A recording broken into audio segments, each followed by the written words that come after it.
Macky Sall dafa defoon annonce importante ne baal na président importante ci yow yow.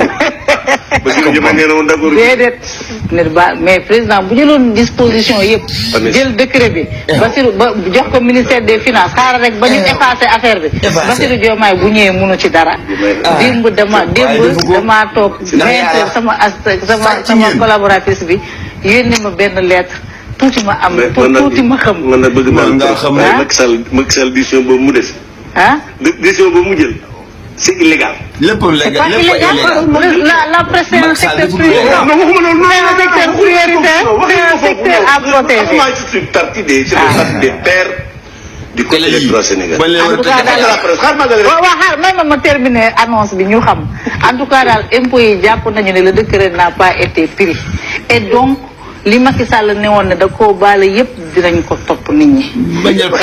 dinañu waxtaan ak Bassirou Diomaye rek. non Diomaye nag waaye na Macky Sall na yëgalal Macky Sall ne moom jëlul décret bi. non attends Macky Sall tax mu leen di baal en matière de fisc Macky Sall ngeen ko yoreel Sénégalais yi ngeen yoreel mooy autoriser la collecte mooy autoriser l'utilisation ngeen dee je ne pense pas qu'un décret présidentiel. li ngeen ñu def ci réew mi di ñu dugal bëccëg 40 milliards de. waaw def na ko fii. non bu ko defee def na lu dul yoon. parce que non mooy li ma xam nga non président la. waaw jaxate day wax na dëgg tey de la ma sa wax dëgg. bu dee affaire fiscalité.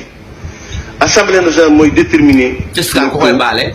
la collecte et mooy autoriser. réew mu xiif mi. mais. tey ngeen dee de da ngeen wàcce de.